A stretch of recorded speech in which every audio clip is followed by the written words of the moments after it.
Hey y'all, this is Shon Gerber. Thank you so much for listening today. But before we get started, I have a question for you. Would you like to finally pass the CISSP and get started building a lucrative and rewarding career in cybersecurity? I can help you over at CISSP Cybertraining.com with the resources and tools you need to pass the CISSP the first time. At CISSP Cybertraining.com, there's a vast array of resources available that will give you the guidance, direction, and training you need to pass the CISSP exam. As soon as you get done with this presentation, head on over to CISSP Cybertraining.com so that I can begin helping you today to meet your CISSP goals and grow your career in cybersecurity. All right, let's get started. Welcome to the CISSP Cyber Training Podcast, where we provide you the training and tools you need to pass the CISSP exam the first time. Hi, my name is Shon Gerber, and I'm your host for this action-packed, informative podcast. Join me each week as I provide the information you need to pass the CISSP exam and grow your cybersecurity knowledge. All right, let's get started. Hey everyone, this is Shon Gerber with CISSP Cybertraining.com and Reduce Cyber Risk Podcast. I hope you all are having a beautiful day today, and I will tell you that it is amazing here in the great state of Kansas in the United States. It is an awesome, awesome day. Actually, it's about 42 degrees, and I can't complain. 42 degrees Fahrenheit, that is. So for my friends that are in India, that's a little bit different than what you guys have from a temperature standpoint. But as it relates to the CISSP and studying for the CISSP, I am just bringing forward this podcast. I've been in business for a while, but I'm going to talk a little bit about that. But I'm bringing forward this podcast to help give you some understanding and training around taking the CISSP exam. So before we get started, this is podcast 001, obviously the first, but you can also check out some of my other podcasts on Reduce Cyber Risk Podcast. And I'll kind of get into the reason behind both of those. But at the end of the day, this is just kind of an intro for those that are starting to listen to my podcast, why I'm doing it and who I am. So a little bit about myself. So I grew up in a very small town in Iowa, so just a state north of where I'm at in Kansas. And was there my entire life growing up. So the town was, from the folks that I've met around the globe, is about 250 people, which is extremely small as it relates to a place to be from. Now, as I got family that I've got kids that are from China, obviously the smallest town in China in many cases is like 1 million people. So out of 250 people, it's pretty tiny. It's about the size of a block. But again, I've been based out of the United States, and I've lived now in Kansas, in Wichita, Kansas, which is in the middle of the United States. And I'm married to a beautiful wife of 30 years, and I am just completely amazed that she still sticks with me. But I have been married for about 30 years to Trish Gerber, and she's an amazing lady. I have 7 children, and I am basically a son-in-law and a potential son-in-law that might be happening here in the near future. I have my children, as you may be asking, going, wow, 7? Yeah, well, I only have 3 biological that my wife and I produced, but we have 4 adopted kids that are from Uganda, China, and those 2 places. So we have 3 kids from China, and we have 1 from Uganda. Now, the reason I had a pause is my potential future son-in-law, again, I say potential, he's from Sri Lanka. So we have a very diverse family. I also have a granddaughter, and she is about 2 years old, and she lives in Kentucky. So my family's pretty large, and it's growing quite rapidly. So that's just a little bit about me and where I came from as far as my family life. Now, why am I even doing this? And most of the folks that listen to these podcasts, and especially Reduce Cyber Risk and people I introduce with and I talk to, they all have a very strong background in some level of cybersecurity or in some level of IT. Well, I don't, but I started off with looking as a kid, the Texas Instruments T80 and the Apple IIes, and I was part of the video game craze that hit. Okay, and I'll just tell you, I'm an old guy compared to most of you that are probably listening to this podcast. I'm pretty old. Now, I'm in my 50s, so yeah, that's like dirt old in many cases. However, I've been doing a lot of stuff in those 50 years of my life, and of which has been cybersecurity and the CISSP. But I got part of my growing up time was around computers, and when they just started hitting the market. And the TI-80, the Apple IIes, all of those were part of it. I also started a beginning of programming within just basic programming. So I always had an affinity to really enjoy that type of activity. I liked using my brain. I liked thinking of things outside the box. And it was really an awesome time. But when I grew up, one of the things I always wanted to do is I wanted to be a pilot. I wanted to fly airplanes.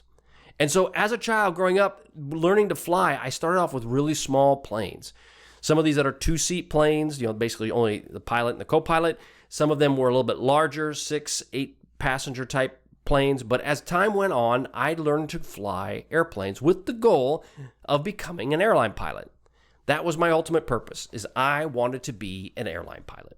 Now, fast forward to my current position, I am not an airline pilot. So if you're trying to listen to this podcast and you want to know how to be an airline pilot, I can tell you how to get there, but I don't have the experience to say that I lasted very long in that space. So after getting my commercial pilot's license, so I grew up, small airplanes, got my commercial pilot's license, got my certified flight instructor license, and I was teaching people how to fly small airplanes.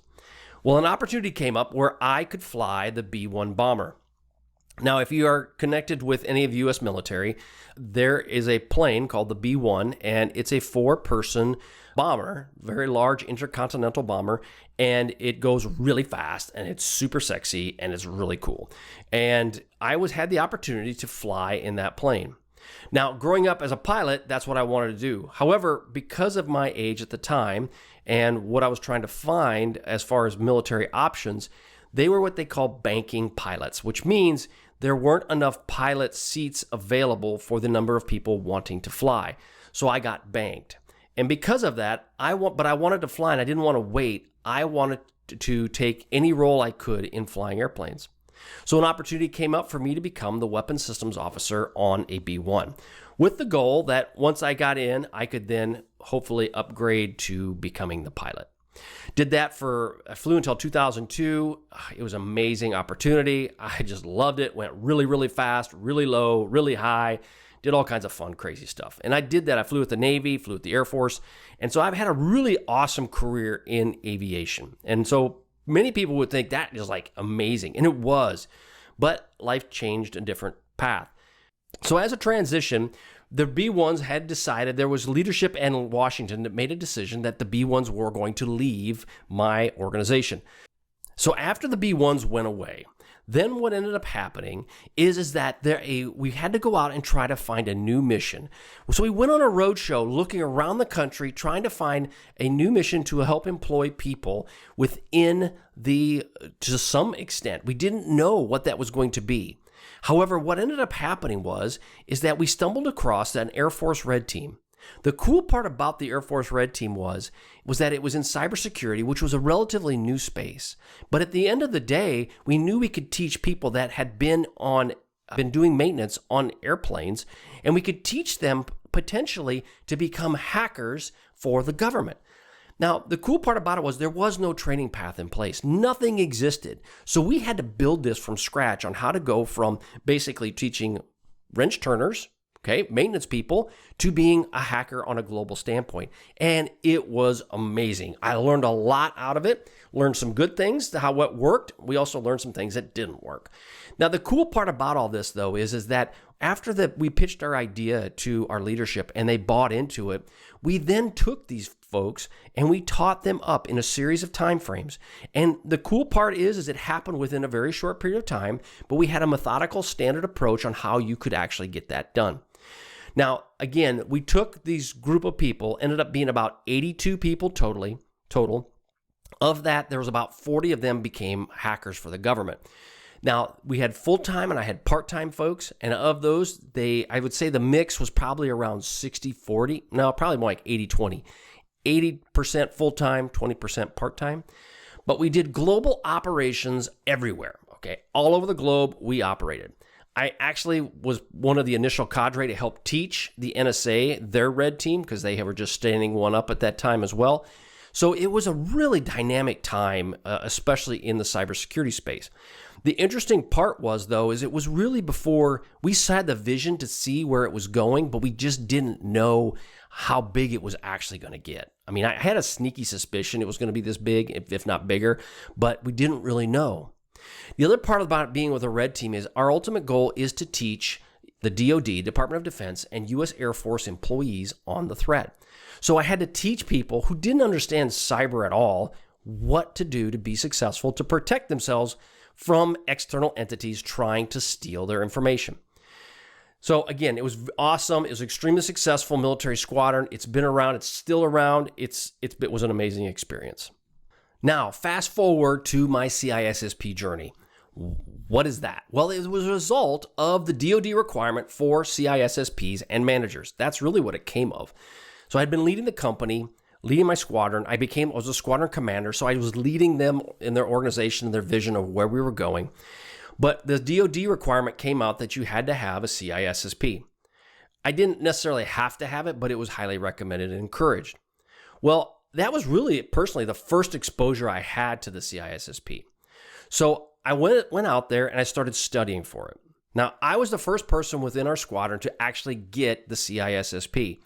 And there was no resources available. The only resource that was out there was a book by Shon Harris and the ISC Squared study guide. That was pretty much it. So I took those books and I started going through them line by line by line. Now understand, I came from a military background. First a pilot, then military IT, and then trying to understand in some respects corporate IT, which they were very different. So it was a very challenging process when I was doing this. So the first time out there, I studied for about 4 months, reading the books, reading Shon Harris's book, reading the ISC Squared book, and I took gobs and gobs of notes. Practice test after practice test after practice test. Again, it was a lot of work, and I felt confident, sort of, in taking the test. So what did I do? I went and took the test. Guess what? I failed. So just like 80% of the people that take the CISSP exam, they fail the first time. Now, the problem is that it was a lot of work to go in there that first time and then fail the test. So I had a little bit of just depression. Not probably a strong word, but I was just really bummed out.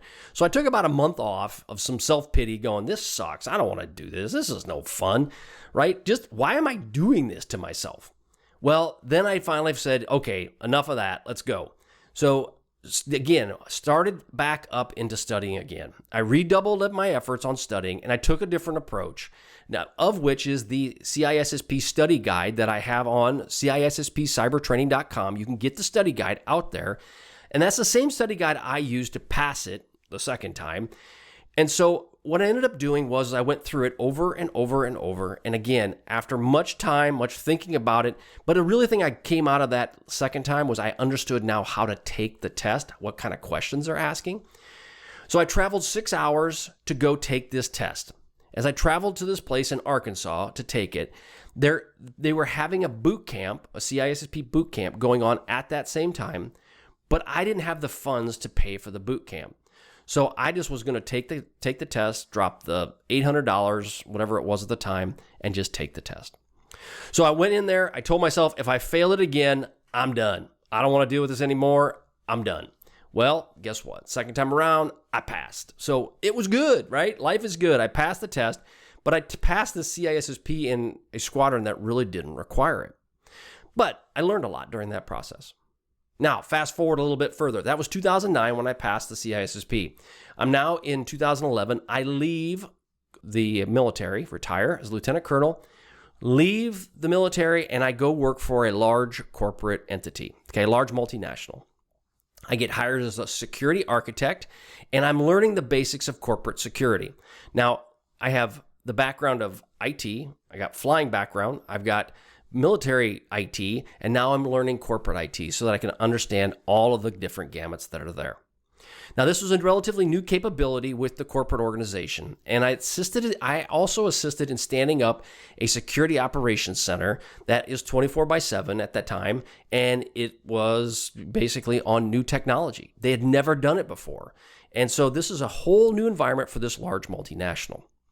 Now, after that time, I ended up being the security operations manager for that Security Operations Center. Okay, so I was the manager of a SOC, did that for about 2.5 years, and then an opportunity came up for me to become the CISO, okay, the Chief Information Security Officer for another multinational that is under the whole family of the umbrella of this one main company. So the point of it is, though, is that as the CISO now for this other multinational, we have a global presence. We're in the cloud. I'm in IoT. I'm in manufacturing. I got IP, intellectual property. I mean, the gamut is huge. You got about 6,000 employees, so it's a good-sized company. It's not a monster like Georgia Pacific or Microsoft or anybody else, but it's a good-sized company, right? So my ultimate goal is educating employees is my top priority. I want to educate them as well as protecting our company's intellectual property. So that is my corporate stint. Now, spin off a little bit is I also am an adjunct professor at a small college in Wichita, Kansas. Now, it's not small for Wichita, but for most of you all that are listening on this podcast, it's probably not that big. Now, it's about 10,000, 12,000 students, but as a professor, an adjunct professor there, I teach cyber risk, and I also teach cyber physical systems, so IoT type activities. These are 400 level courses, so again, they're not lower level, they're a higher level course, and because of that, though, I took that job with the indication or with the idea of understanding the students' pain points. What is a big struggle? What are some of the things they're having with as it relates to cyber? How do they get their new jobs? How do they get into the career? So the goal was to understand all of those things so that I could be better at helping out people with cybersecurity. So as it relates now to certifications, I have various certifications. Some of them are pretty old. Some of them are, they're kind of old, right? Because when it comes to certs, I think certs are very important. So as a person who's gone through this entire process from knowing nothing to growing up to be a CISO for a large company, I've done certs and there's value in those, but there's also more of the value of the knowledge you gain out of getting the cert, in my mind, is much more important than actually checkbox, I got the cert. Now, I've got A+, Networks Plus, Security Plus, obviously the CISSP, and then some various other ones out there as it relates to legals, which I think is really important. A legal course is super important for you. And there's some various pieces that are in there. But again, you can go to my site at CISSP cybertraining.com and you'll be able to see those as well. So again, learn from me, okay? I'm going to give you my profile. So I didn't start till I was in my late 30s with no clue on what I was doing, but yet I was getting into this cybersecurity field. I had no experience in IT or security to speak of. I saw an opportunity and I jumped in with nothing to guide or direct me. Now, I had the military, which was a big benefit, and a lot of people say, well, it's the military's reason you got what you did. And that's probably a lot of truth in some of the knowledge that I've gained is because of the military. However, when I started, there was nobody in security. So now there's so many more opportunities for people to get into security and get knowledge and experience way beyond whatever I had. Now, I've made a lot of mistakes. And so the key around that is let me help you navigate those mistakes and those issues for your career. My goal is to help you with that. I really do have a passion about helping people get jobs. I just helped a couple of my students as a professor. I was helping them get jobs with local companies and also with some other companies. I've helped them with resumes. I've helped them with interview skills. All of that piece is out there and available. And I really want to help you do that. So the point is I've done it. I've went from being absolutely having no capability whatsoever. I do not have a cybersecurity pedigree. I do not have a master's in cybersecurity. I don't have any of that. I barely have a bachelor's degree in aviation, but that doesn't mean anything. All it means is that I have a passion for this and I want to succeed and I want to help other people succeed. So again, that's my goal. Help you get to the goals you want and you desire so that we all can get ahead. That's the bottom line. So this podcast here was basically an introduction. Now, then the next podcast, I'm going to talk about the CISSP cybertraining.com, a little bit more what you can find out there, but I'm also going to talk about solving the training problem. Now, again, going from zero to, I wouldn't say hero, but zero to a little bit more successful has been an interesting event. And I've learned a lot about the training problem that everybody's struggling with. I'll explain how I overcame it, what I did to do, what you can do immediately to help your future. That's the goal. How can you help yourselves and your family's future right now? And then eventually maybe get the role that you've always wanted. And I will tell you that the role that you want may change. It will change as time goes on. But the role that may be your future role may not even be existent yet. It may not have been created. And then I also want to help you begin a career that is satisfying and fulfilling.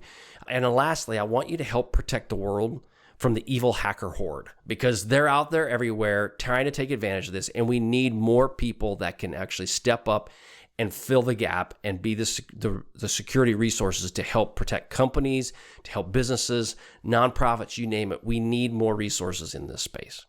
So I would like to ask last plug is to go to CISSP Training, CISSP Cyber Training.com. You can go check us out there. There's a lot of really good stuff that's in there. There's stuff that's free. There's stuff that's paid. But bottom line is there's a lot of great information out there. Now, the site is relatively new, but the cool part about it is it's ever growing and ever building. So you're just going to, as every time you visit it, you'll get to see more and more information get put there.